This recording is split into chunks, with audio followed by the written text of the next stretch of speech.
Oh, that's good. That's like presentable and likable, right?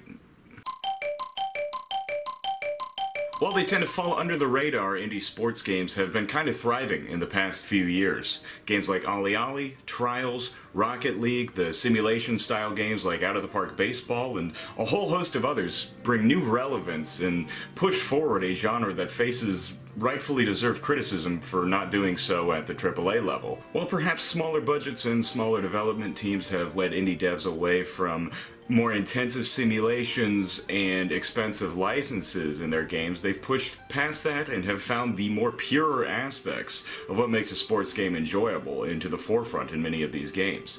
In October 17, Mutant Football League, a spiritual successor to Mutant League Football on the Sega Genesis, after 2 Kickstarters and about 3 years of development time, finally found release to actually fairly positive reviews, which shocked me because going back and playing this game is one of the tougher tasks of an old sports games fan, particularly if you enjoy, like I do, the Madden or Bill Walsh games of that era. They have a sort of smoothness and free-flowedness of football that's really fun and is not at all rekindled in Mutant League Football. In fact, this is one of the choppier and duller football experiences to play on the Genesis in a modern context.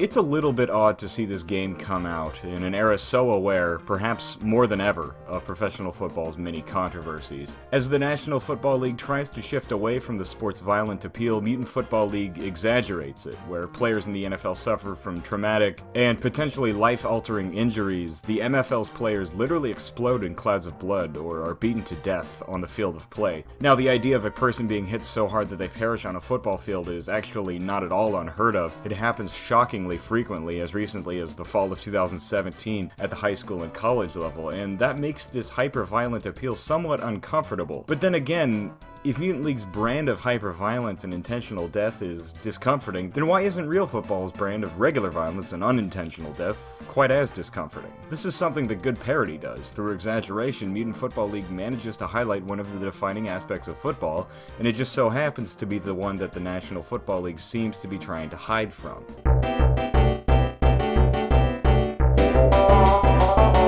To understand what works with Mutant Football League, we must understand the appeal of those that came before it. NFL Blitz and, of course, Mutant League Football.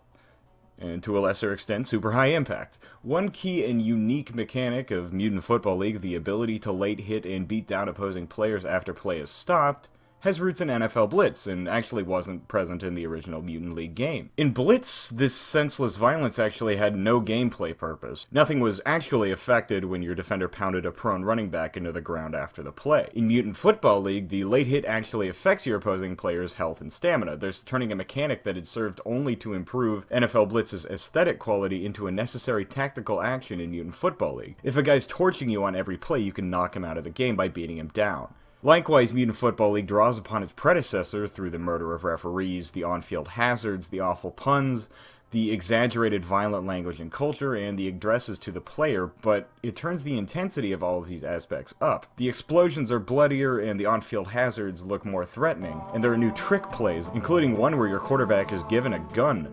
I don't think the original Mutant League Football mechanically needs to be built upon. This being said, the aesthetic quality, the edge, and the tongue-in-cheek comedic character creation and scenery is still striking and memorable, and I'm glad to say that these developers' methods of building upon that aesthetic was through rehashing it and building upon it.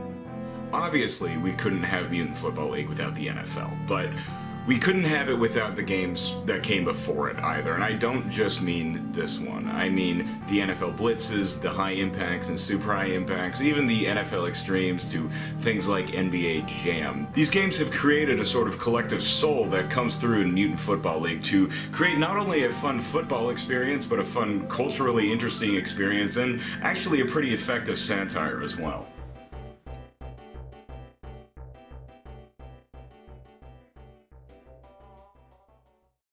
Support us on patreon.com/Cliqist for more videos just like this, or visit us at Cliqist.com for all the latest news, reviews, investigations, interviews, and opinion pieces on indie gaming. Thank you.